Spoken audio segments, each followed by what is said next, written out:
Good morning. Today is Wednesday, November 23rd, 2022. Can you be a good person and not believe in God? Certainly. Just as you can be a horrible person while believing in God. Are you still Jewish if you do not believe in God?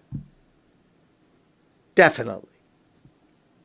Can you do mitzvos if you do not believe in God?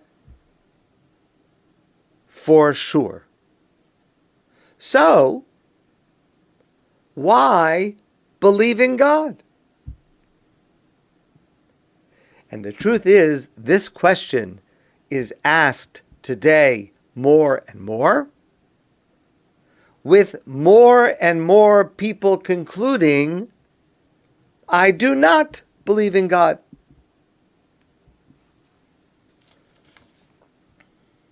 In 2014, there was an article published in Commentary magazine that received a lot of attention. It was written by Jay Lefkowitz, who is a prominent attorney in New York. And he describes himself as an observant Jew who prays every day, keeps kosher, observes the mitzvos, but is really not sure how God fits into my life.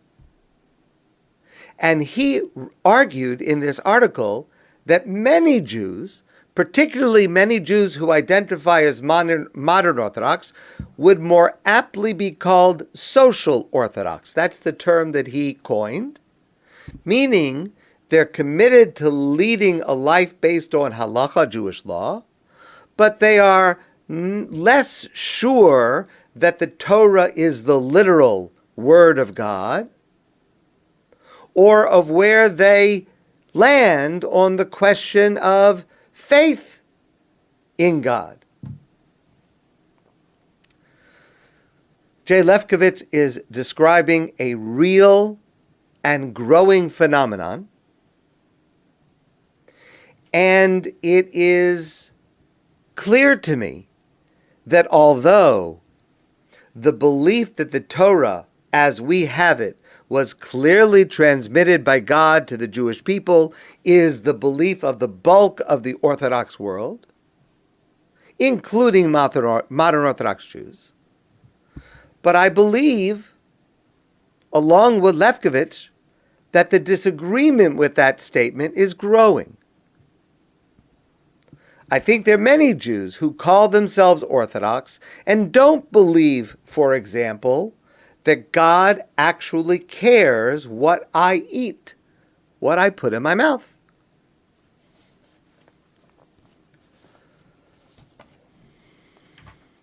There are people that keep kosher, but don't believe in God, or don't believe that God is aware of how we act and holds us accountable for what we do. There are people who come to shul, they pray, but they don't believe that anyone is actually listening to the words they say. Now, I want to be very, very clear. There is benefit in these actions, even in the absence of belief in God. It builds community. It connects us to something larger than ourselves. It's a connection to our past. We inculcate moral values through these actions of the mitzvos. It gives us a certain sense of discipline, what to do and what not to do, self-control. And all of these benefits and many more will accrue even without a belief in God. And that is wonderful, that so many people under those circumstances are still performing mitzvos. It is wonderful. The question is, what is wrong with that? What is lacking in that?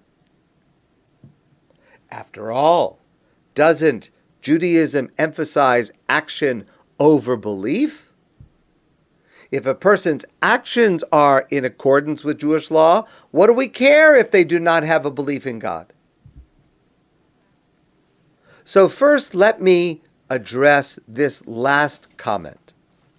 And that is that there is a very widespread misconception, misunderstanding of a topic in the subject where many people believe that Judaism accepts, that Jewish law accepts action without believing God. And that is incorrect. That's simply a misunderstanding of what the Talmud says. The Talmud does have a long discussion about whether a person who performs a mitzvah without intent has still technically fulfilled that mitzvah.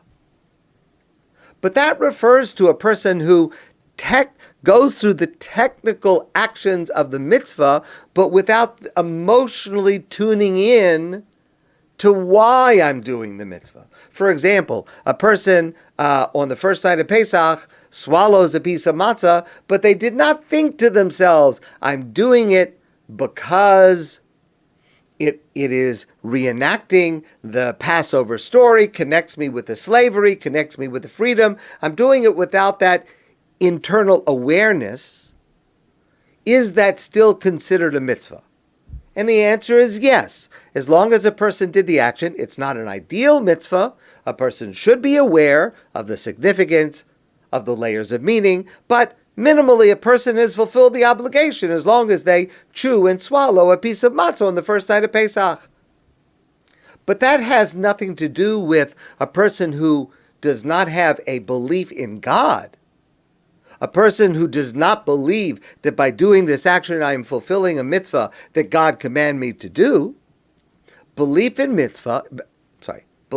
God is a mitzvah in the Torah, and it is a Jew's obligation to have and to hold a belief in God. Lefkowitz writes in his article to support his argument. He writes, there is a long tradition in Judaism engaging first in religious practices and letting matters of faith come later. And as a proof text for this, he quotes the famous verse in the Torah, Na'aseh v'nishma, when God came to the Jewish people several weeks after leaving Egypt at Mount Sinai and said, I'm going to give you the Torah. The Jewish people said, Na'aseh v'nishma, we will do it and we will understand it. So Lefkowitz understands from this, we will do first and understand afterwards. Meaning, as long as we do the action, even if the faith in God comes later or is not there, the action is the main thing. In this, Lefkowitz is clearly mistaken in his understanding of this passage. What this passage means, the Jewish people at Mount Sinai committed to observing all of the mitzvahs of the Torah because they believed in God, because they trusted that whatever God would command them is in our best interest. Of course, it was accompanied by a deep and acute belief in God. The idea that Na'aseh v'nishma means that it's okay if I do mitzvos without believing in God, that is simply a misunderstanding of what that passage, what that phrase means. So why is it important that when we do a mitzvah, we do it ideally with a sense of God as a reality, as one who has commanded us and who is aware and holds us accountable for actions? Why is that so important? Well, number one, it's important because it's true. This is a little bit of a sacrilegious story, but Niels Bohr was a Nobel Prize-winning physicist. And a fellow scientist once visited Bohr at his home, and he saw to his amazement that Niels Bohr had fixed a horseshoe over the door to his home for good luck. So the scientist, the visitor, said to Niels Bohr, Niels, you don't really believe that a horseshoe actually gives you good luck. And Bohr replied, of course not. But you see, the thing is, it works whether you believe it or not. God exists and is aware of us and holds us accountable whether we believe it or not. It is simply true. Number 2, it is a mitzvah. Jews have an obligation to believe that there is a God, a personal God, who is aware of us and who holds us accountable. That is a mitzvah for us to fulfill. Number 2. And number 3, there are certain mitzvos where a belief in God and awareness of God's presence is essential to what the mitzvah is. For example, prayer. We refer to prayer as avoda shebelev, a service to God that comes from our heart, that we are speaking directly to God. If you pray and you're not talking to God, you are not clear that there is a God who is listening carefully to every word that you say, then you're not praying. At best, you're practicing Hebrew. Now, it's very good to practice Hebrew, and I encourage all of us to continue to practice Hebrew. But you haven't prayed, because the essence of prayer is avoda shebelev, is standing in the presence of God and addressing God and knowing that God is listening to every word. Why is prayer so difficult for all too many of us? Why is prayer so often lacking in enthusiasm, lacking in feeling, lacking in meaning? Why aren't we more fulfilled by prayer today? Rabbi Abraham Joshua Heschel once wrote, "The modern synagogue suffers from a severe cold. The services are prim, the voice is dry, the building is clean and tidy, but no one will cry. The words are stillborn." Why does this afflict us today? So, the problems that all too many of us have with prayer, it's not because of the rabbi, and it's not because of the chazan. It's not because of the seats, it's not because of the air conditioning, it's not because of the books, it's not because of the language, it's not because of the mechitza in an Orthodox synagogue, and it's not because of the kiddush. We may tell ourselves this, that these are the issues that are inhibiting meaningful prayer, but the truth is, this is simply something that we busy ourselves with, and we need to improve all of those areas. But even if we make all of those areas perfect for every person, it's not going to fix prayer. All of those things are excuses, because there's only one truth when we pray. Are we talking to God, who is listening to our every word? If we are, then it is meaningful, it is deep, it is transformative. And if it's not, if our prayer is not avoda shebelev, a service of the heart to God, if it is not with a sense of omei lifnei hamelech, I am standing in God's presence and God is listening, if we do not have that, then it will inevitably be more interesting to talk to the person sitting next to you. It's inevitable. even other mitzvos that do not have this as its overt central feature. For example, Shabbos dinner. To have Shabbos dinner is a beautiful mitzvah. We have the family together or friends together. Our work is put away. Distractions are removed. There's tremendous benefit from having Shabbat dinner even without God. We still fulfill a mitzvah of celebrating Shabbos, even if it's not the ideal form of the mitzvah, but it's still a mitzvah, even if our Shabbos observance does not involve a belief in God.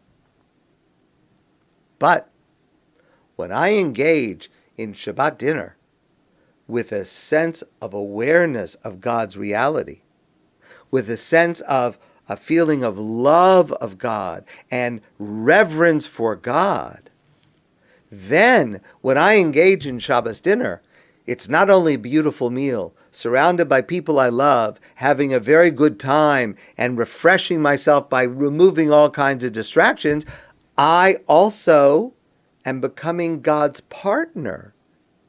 I have the privilege of imitating God by resting on Shabbos just as God rested on Shabbos. I have the opportunity to give God pleasure through my observance of God's commandments.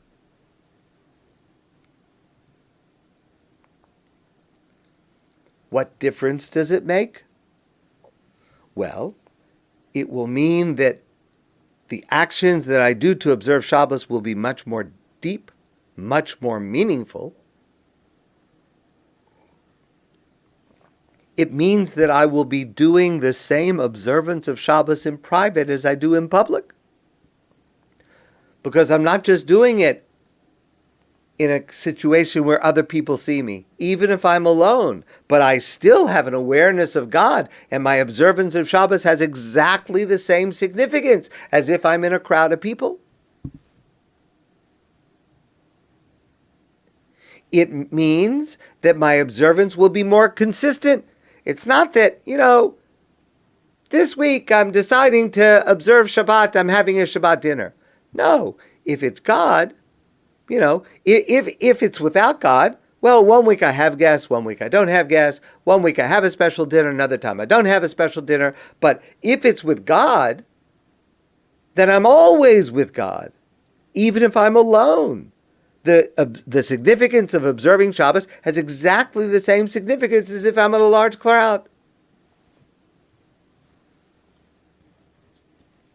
And there is a much better chance that our children will want to do the same. There's no guarantee, but a much better chance that our children will sense the depth and the significance. It's not just a happy meal. It's something that connects me to God, allows me to imitate God. And that depth is much easier, much more of a chance to transmit to our children and our grandchildren than if it's simply a beautiful and delicious meal.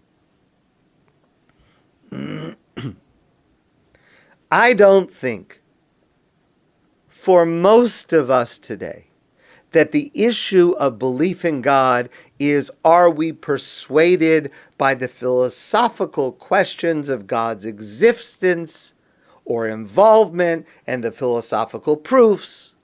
For some people, yes. But for many of us, it's simply a question of putting in the effort to be curious, to allow the experience to grow and to affect us more deeply than we may have ever let it before. It's the effect, for example, that when we say a bracha before we eat or after we eat, a blessing. If we simply take the mental energy, not just to recite the words without thinking, but to focus on the meaning of the words, blessed are you, God, King of the universe who has created everything through your word. If we think of the significance of that, if we think of to whom we are speaking, and for what are we grateful if we use that as a moment to connect with God, it costs nothing. It takes no more time. There's no more time necessary to say a bracha with meaning and awareness of God than simply to say the words by themselves without necessarily thinking of God. All it takes is an expenditure of brain energy and awareness. So I want to be very clear and not be misunderstood. Everyone who does anything positive for any reason, whether with an awareness of God or without an awareness of God, that is good. It's a mitzvah. And it should be cherished and valued and praised. But why be satisfied with that when it can be better, when it can be deeper, when it can be more transformative? My bottom line is that all Jews are Jews, 100%. No Jew is more Jewish than any other Jew. Grappling with understanding God is a wonderful Jewish trait. It's not easy. Every single one of us, if we are honest, I certainly go through periods of doubt and uncertainty and struggle about my faith in God. All good actions are mitzvos, regardless of belief or non-belief. But being aware of God as a reality and God's power, and especially God's love for every one of us, can enhance and deepen every act we perform. Those who do believe this have a responsibility to live and inspire others to develop this way of seeing the world. And those who struggle with it should be admired for their honesty. My friends, I want to wish you a great day, and I look forward to seeing you soon in person.